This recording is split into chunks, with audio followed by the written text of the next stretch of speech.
Der Beat Podcast wird euch präsentiert von Tascam und Focusrite.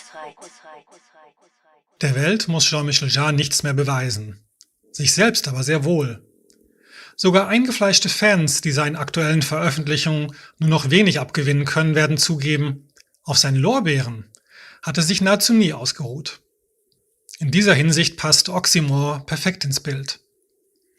Das inzwischen 21. Studioalbum mag sogar als eines der radikalsten seiner Karriere durchgehen.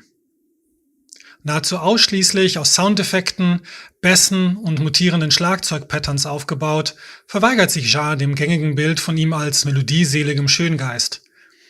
Diese Musik irritiert, polarisiert und lässt einen ebenso entgeistert wie begeistert zurück. Musik der Zukunft? In diesem Fall wohl eher eine Reise zurück in die Zeit. Denn Oxymore ist Jarres Mentor Pierre-Henri gewidmet, dessen frühe Sampling-Experimente den Kurs der modernen Musikgeschichte beeinflusst haben.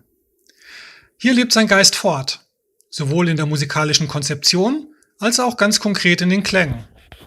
So durfte sich Jarre aus einem noch vor Henris Tod für ihn zusammengestellten Sample-Archiv frei bedienen. Komponiert und abgemischt wurde das dann in All-Dolby Atmos, was sogar Jarre nach einem halben Jahrhundert im Geschäft vor einige Herausforderungen stellte.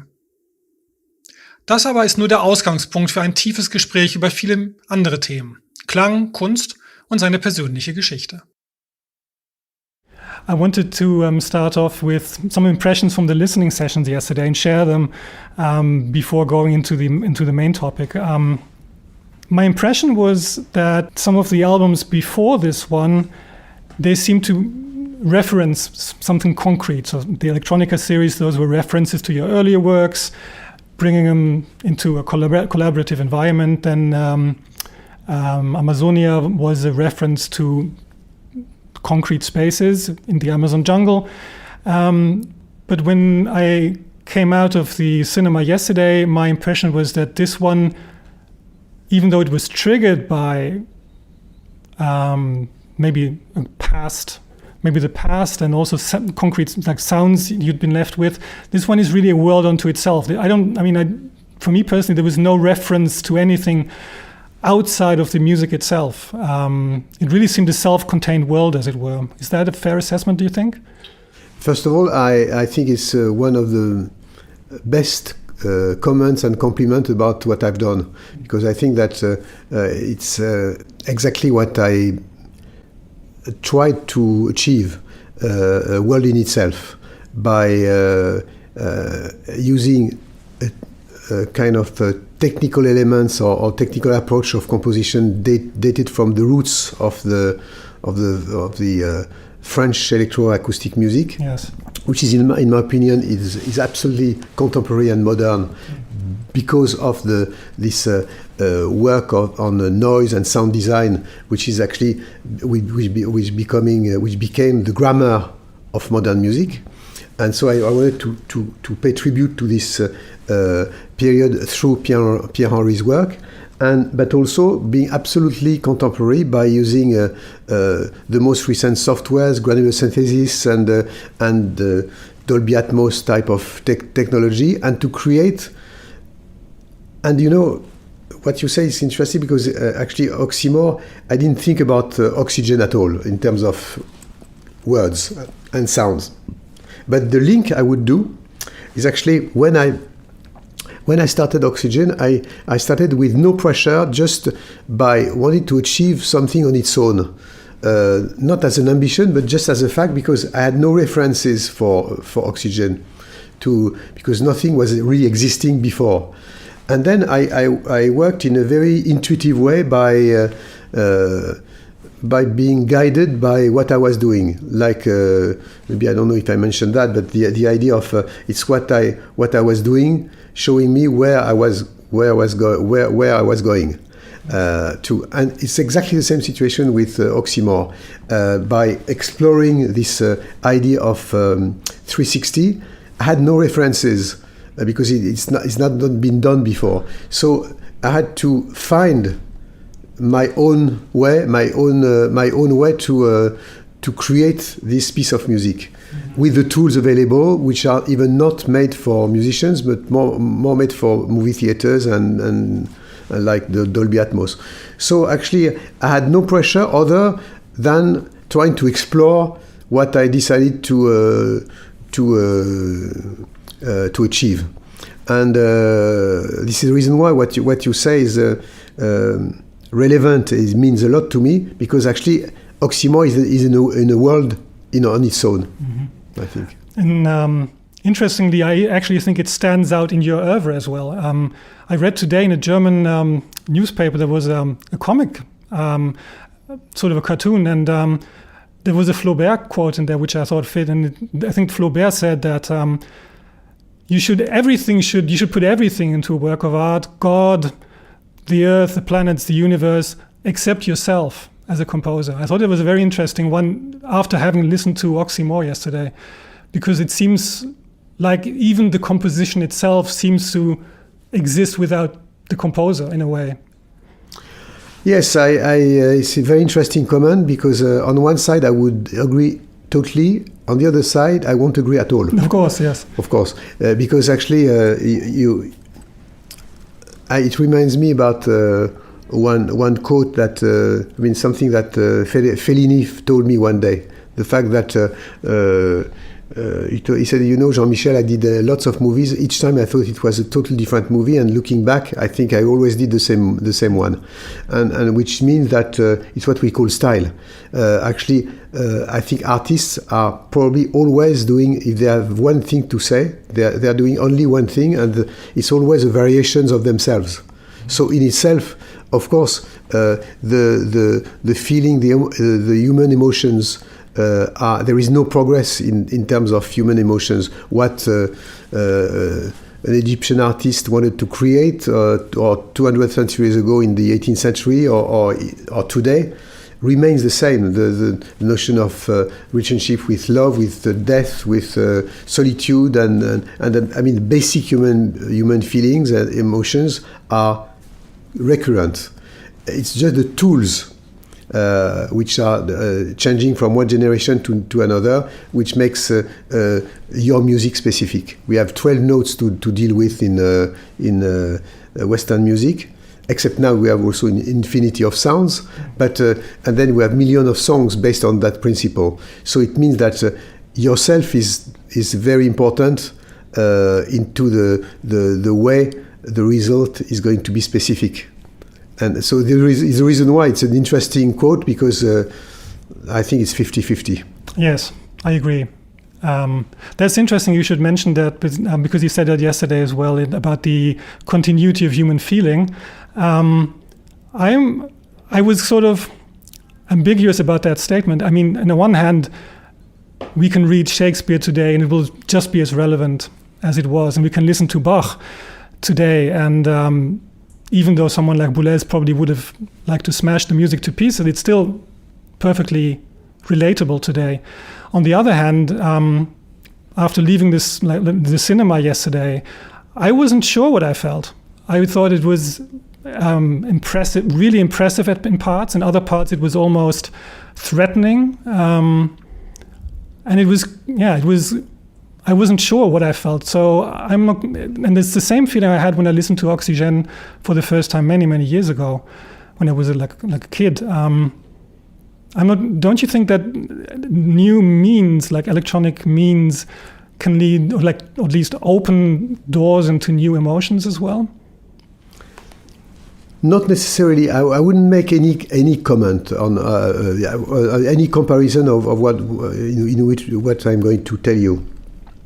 But the first time people listen to Rite of Spring, mm-hmm. or the first Charlie Parker, mm-hmm. or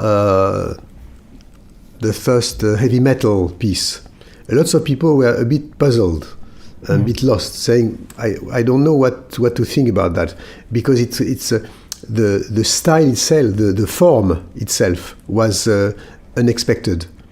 But it doesn't mean that the feelings you had from this unexpected situation was new or were new. I don't know if it's clear. No, I understand. Yes, what you're saying. I'm because I don't know myself. No, but it's a very interesting question, and I love this kind of conversation, because, for instance, we are speaking. at the moment, and suddenly we have lots of noise, and you have one guy behind you with headphones panicking entirely, and then after 10 seconds it stops. This is the unexpected. We love also in a creative process when you are introducing some music or some movie that people could be puzzled. It's a good and could be not knowing exactly, being a bit lost about their feelings, having mixed feelings. And I think it's something positive that's quite encouraging for artists after some years. I mean, being able to create something, creating what you're saying. Mm-hmm. And also David Lynch once said, confusion is a very powerful sensation. And I think that's true. Coming from the king of confusion, absolutely, on top of it. Yes. It's interesting because David Lynch was my first choice for electronica. He's the first person I contacted for as a collaboration. Mm-hmm. And we did something together, and we both agreed that it was not really interesting. Not confusing enough. It's right, exactly. It was the apology of confusion. So as I said, the topic I wanted to talk about today is sound. Maybe also because I thought that with this particular project, this is probably the one which deals with sound or celebrates sound more than any other of your projects. And I wanted to start maybe, and this I have to excuse my German philosophical leanings. Maybe with some. I love German philosophy, so go on. Okay. Essentially, sound is just vibration in the air captured by our eardrums. How is it possible at all that we can communicate the entire palette of human emotion and more with that, or with just that? So it's not. I think it's more linked to physics than philosophy. What you're saying. Actually, you can all reduce, as we know, emotions, and this is the whole thing of quantic mathematics and algorithm, is the fact that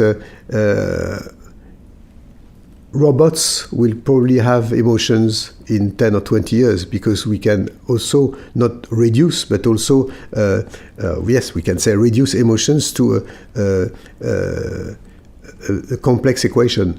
So what's hitting your eyes or hitting your ears, linked to your brain in still a mysterious way, is creating not only reaction but emotions, and this is of course quite a mystery. And which is very interesting in what you're saying is the fact that art is made of illusion. How to cheat with your brain. This is what any artist is doing. But with painting, with it's like optical illusion, like audio illusion. As I said yesterday, a book is for me the first VR object, because you are teleporting yourself into the story, imagining some characters. So actually, it's all a matter of trying to create a confusion into and mixed emotions that would going to create something affecting you one way or another. Yes. And of course, the fact that that the music exists essentially only in the ear of the spectator means that it's a weird kind of thing you're sharing, because it's never the same for anyone who listens. So everyone, I think probably everyone who left this, the performance or the event yesterday goes away with a completely different response, even though we're sharing the exact same time and space for listening to it.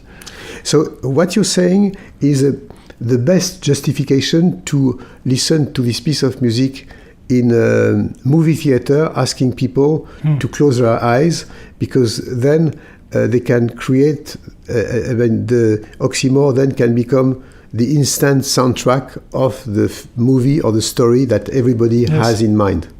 And it's going to be a specific story or specific scenario for every listener. Do you have any kind of visual sensations when you when you hear sounds?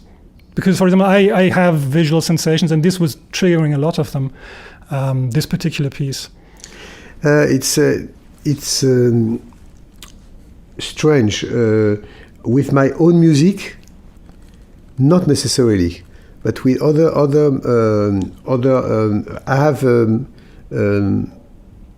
graphic connections sometimes. But with music in general, I always had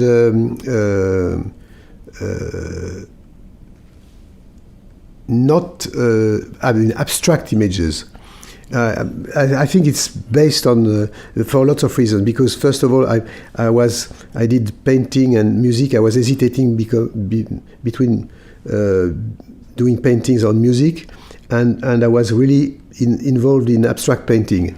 And I think that musique concrète is also dealing with textures and sounds like abstract painting is dealing with textures and yes, textures and matière, as we say in French. Yes. So you see what I mean. And actually, abstract painting should be called peinture concrète or concrete painting, because it's not abstract. It's really organic. It's dealing with textures. I mean, Jackson Pollock is very concret. It's not abstract for me. So there is this kind of, and this, to answer to your question, then my visual connection with music is most of the time linked to this abstract painting or Hartung, Hans Hartung, for instance, or Soulage or Pollock, or more than Renoir or even Picasso. And which way is Pollock concrete to you? That's interesting. Because he's I mean, for me, musique concrète is very organic, very sensual. You are dealing it's like cooking. Cooking with waveforms, with frequencies, like cooking with spices and adding spices. In my case, the spices for Oxymore are the sounds of Pierre-Henry.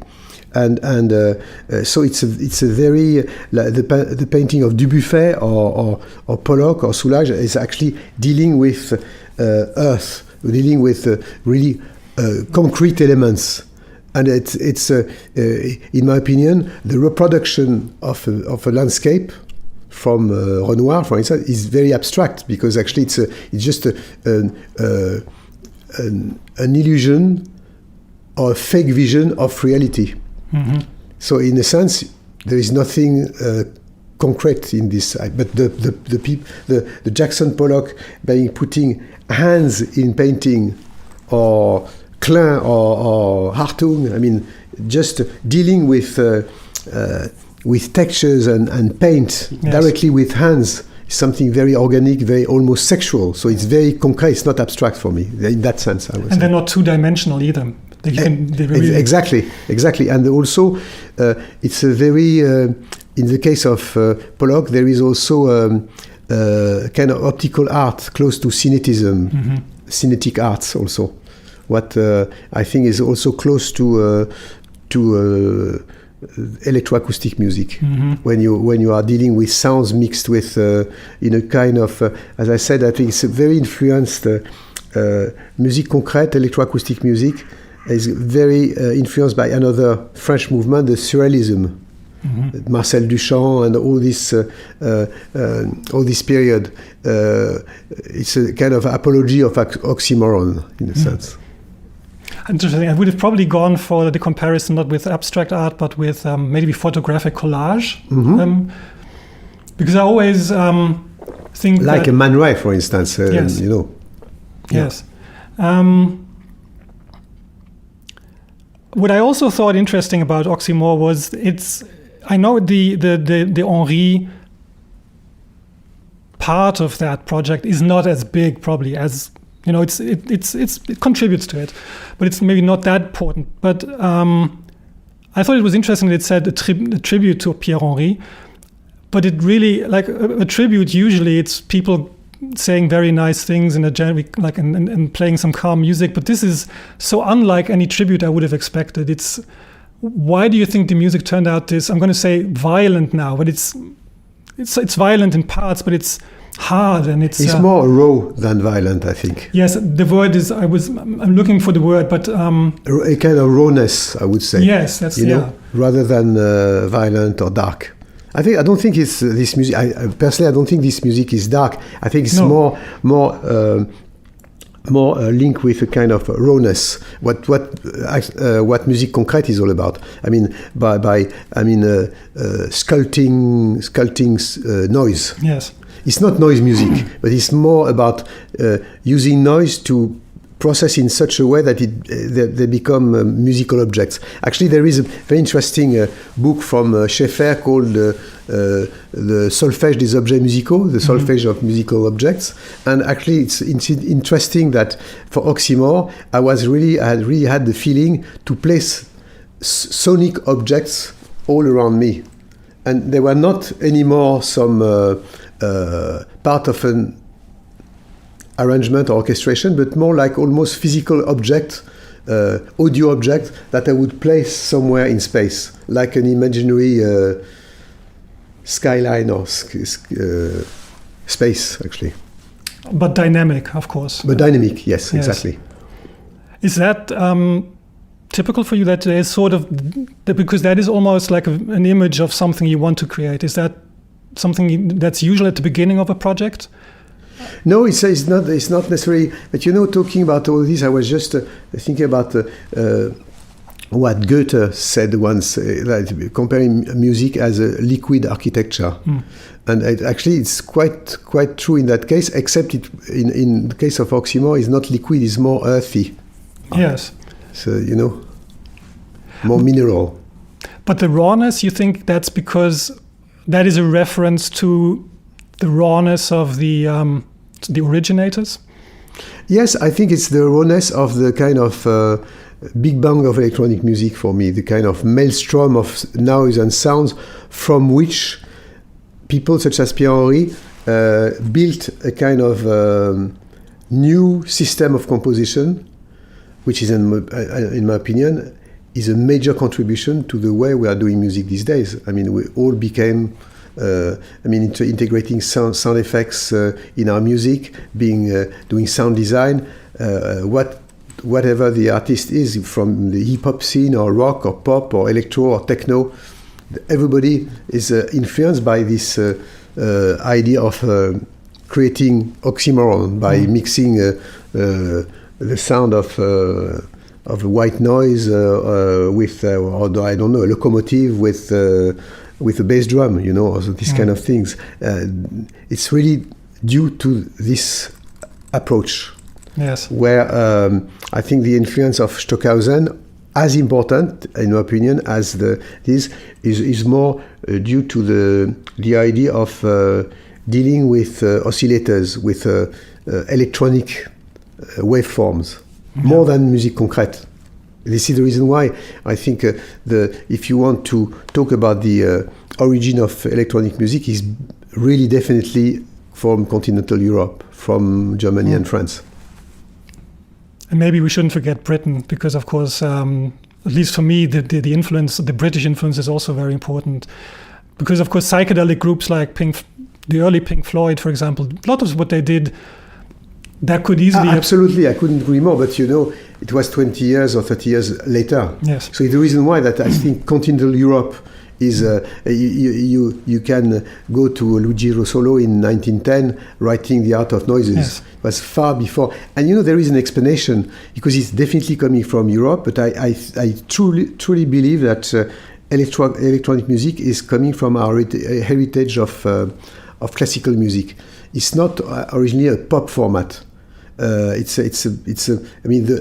long tracks of instrumental music are really directly coming from the heritage of classical music.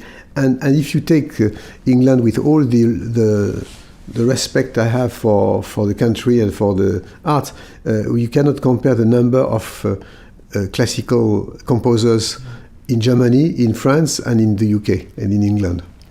Yes. It's not the same story. I wonder, because of course with solfège and the traditional Western notated system, which sort of culminated in Mahler maybe around that time anyway. Do you think that the rules of that system, maybe the rule system, is applicable for sounds as well? So can we say there are incorrect sound combinations? Are there more harmonious sound combinations by the same rules? The Oxymore starts with Pierre-Henri talking about his règle, but then when he comes to the point, actually, it's no longer, I can no longer hear what he's saying. It's just in the right precise moment when he's about to reveal his règle, I can't... Yeah, it's just destroying, because actually it's what I wanted to... thank you for mentioning that, because very few people got that moment, which of course is quite... and it's what I said to the Pierre estate and the widow, because we became quite good friends. And I said, I think that... she said, I think you Pierre, wherever he is, should be very happy for the respect to bring to his work, but also to betraying him enough for him to make him happy. Yes. Based on what you said, he's going to be very, in a rather pompous way, talking about rules and all that, and suddenly all that is because he spent his time, like lots of innovators, to break rules. Yes, exactly. See? Yeah. And it's what I started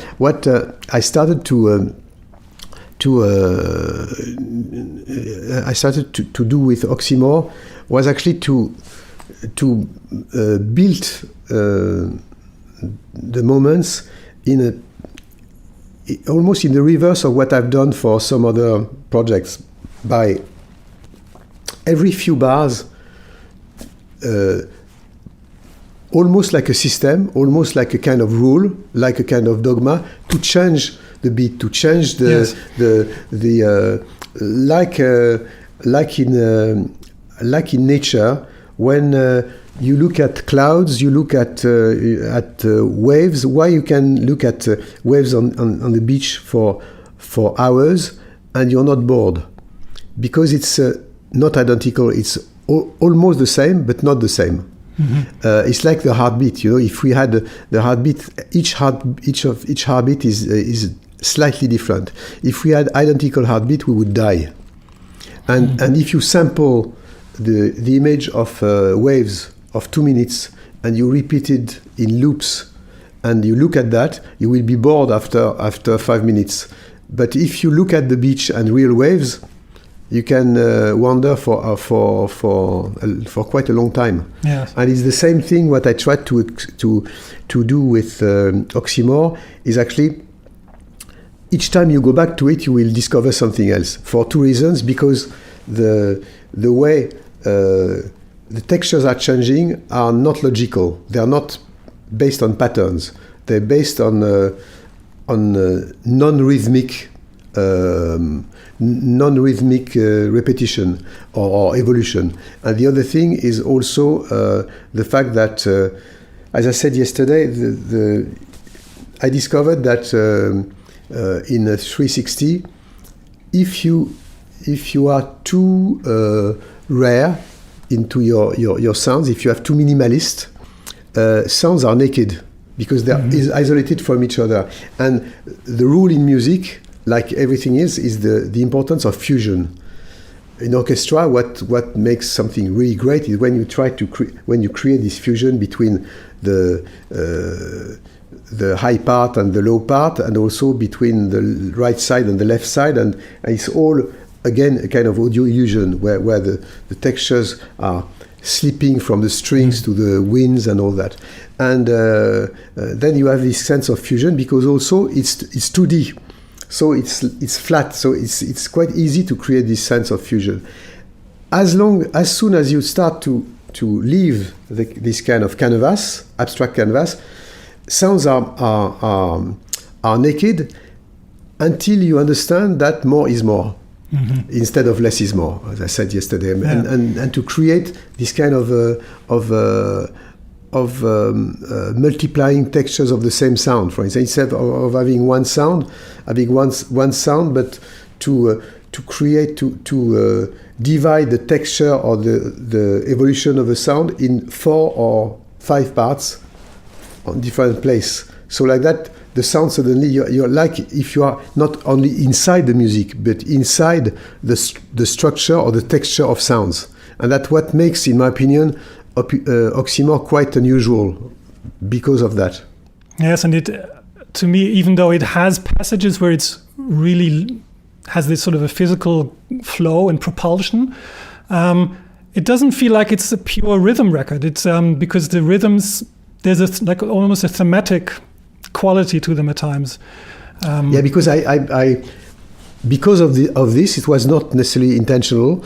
I escaped totally into the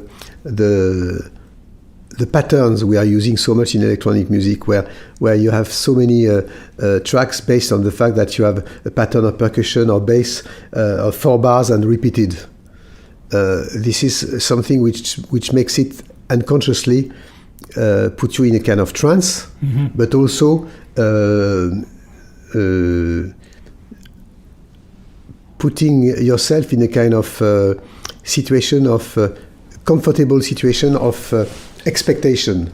And I really, this is the reason why I loved what you said at the beginning of the conversation, saying I didn't know what to think or what to feel. For me, it's one of the best comments of what I try to achieve. I think for me always what is great about music, and that is what I think I appreciate about Oxygen when I first heard it, because I bought Oxygen that was probably my third album I bought. The other two were, I think, Phil Collins and Queen. And good. It's a good band. It's a good group. I'm quite happy. Nothing wrong with it, but this was so different. And I came Oxygen. The first part of Oxygen, I still think that is like incredible, because I had to wrap my brain around what was happening. It was beautiful, and it opened up a space. At the same time, there was not something easy to latch onto or hold on to. And I think that is and then the music unfolds. I think you actually said it unfolded actually from the center, right? So from part 2 to outwards. But I think there's a logic to Oxygen, which I, even today, after 30 years of listening to it, I couldn't put into words to you. And I think maybe Oxymore has a bit of that quality as well, that it has a logic, or you sense that there is a logic, but it doesn't matter. It sort of makes the logic unnecessary.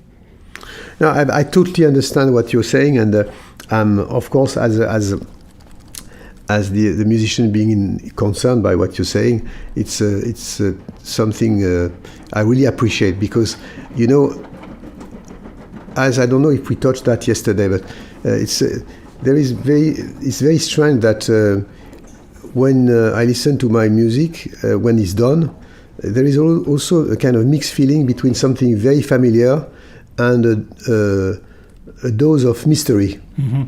And it doesn't happen necessarily all the time, but for the first part of Oxygen, the side 1 in vinyl time, it still carries a kind of mystery where I don't know exactly how I did it.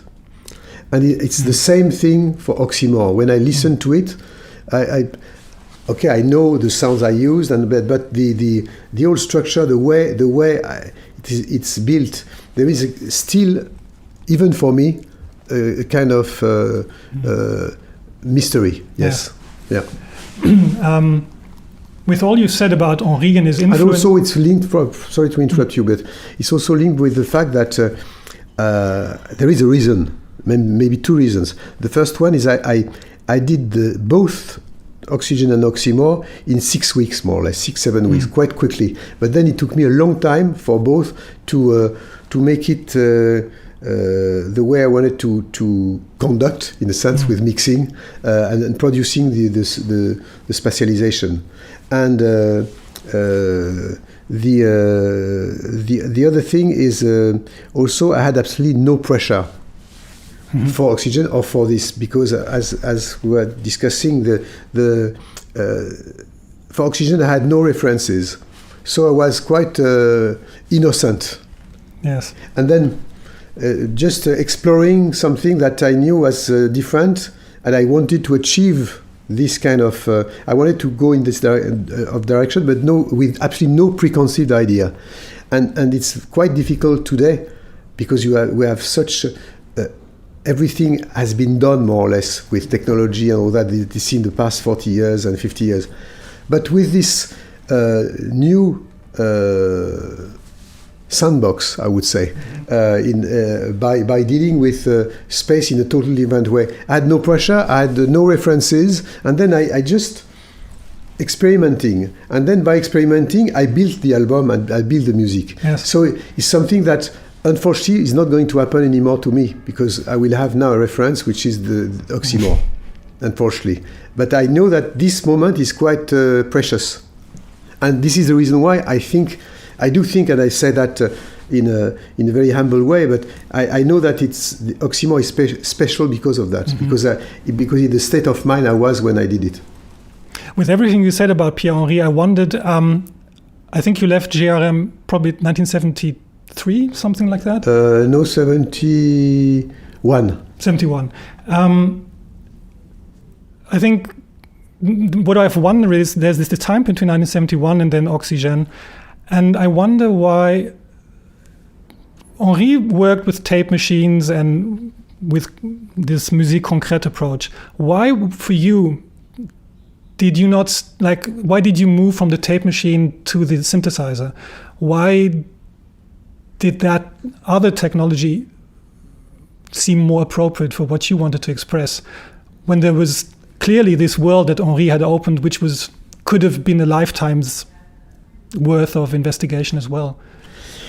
Actually, I don't think that I left that, but I think what you're describing with Pierre-Henri's work and Musik concrète is actually the roots of sampling and recording sounds with a microphone.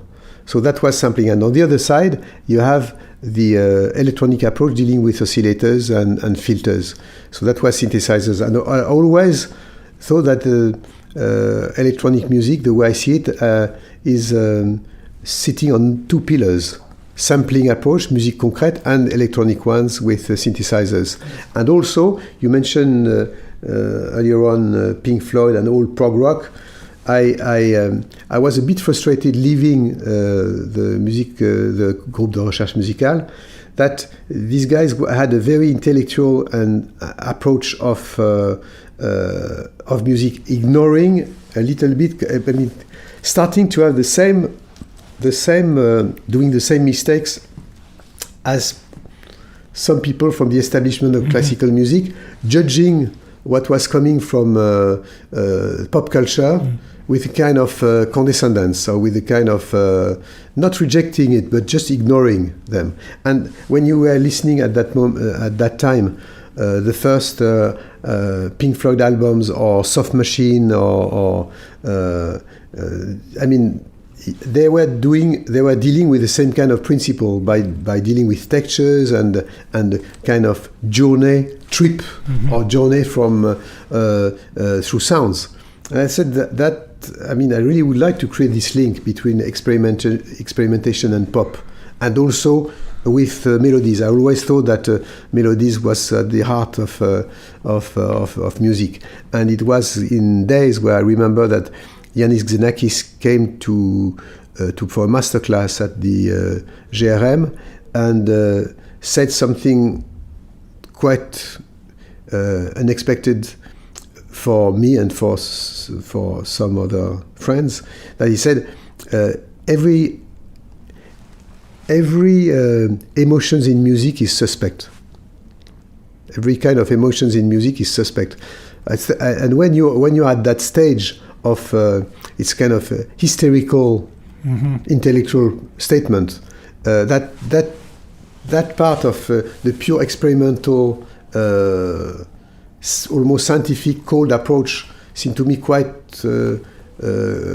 far away from what I wanted to express as a musician. I always thought that La Cage, Eros Machine, I always thought it was very interesting because it has sort of this quality of the experimental avant-garde of that time, but then you put a drummer on top of it who completely pulls it into a different direction. It almost seems like a statement of defiance. Yes, yeah, it was exactly that. It was exactly that because I did, it has been released later, but I did that when I was really studying at the GRM, and actually all the sequences and all that is coming from a studio where we didn't have the time, as we didn't have the right as students to go inside the studio handled by the headquarters of the Groupe de Recherche, and I remember we made a copy of the key to go inside at night and to use all the first sequences and electronic sounds, and I remember that I was spending night, and we were spending nights to record as many sounds as we could on tapes, and then we were living with tapes full of sequences and all that. And Lackage has been done entirely like this, and then by defiance, as you said, adding some drums in a kind of almost awkward way, because I remember that I did all this with a kind of rototom, small percussion by moving the pitch of the tone in and I'm not a drummer, so it was quite imperfect, but I think this is quite in sync with this kind of rawness of that moment. Yes. Actually, time is running out, but there's one question we like to ask at the end of each interview, so if we can maybe do that. This is just 2 or 3 minutes, because it's a topic which interests me. Is there's a lot of talk about how there's a connection between the arts and artisanship. So the idea that maybe making a great cup of coffee could be the same as making a piece of music. What's your take on that? Do you think these two are comparable in a way? Do they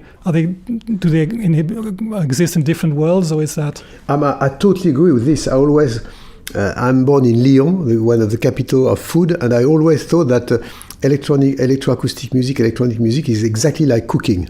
Mm-hmm. Cooking frequencies, cooking waveforms in a very tactile way. And talking about tea or coffee, you have a ceremony in Italy or France, a ceremonial approach to do espresso, for instance. Yes. In France, even more in Italy, or the ceremony of tea in Japan, where which is quite close of going back to your with the routine of going back to your instrument day after day, and it's never been perfect. The tea ceremony is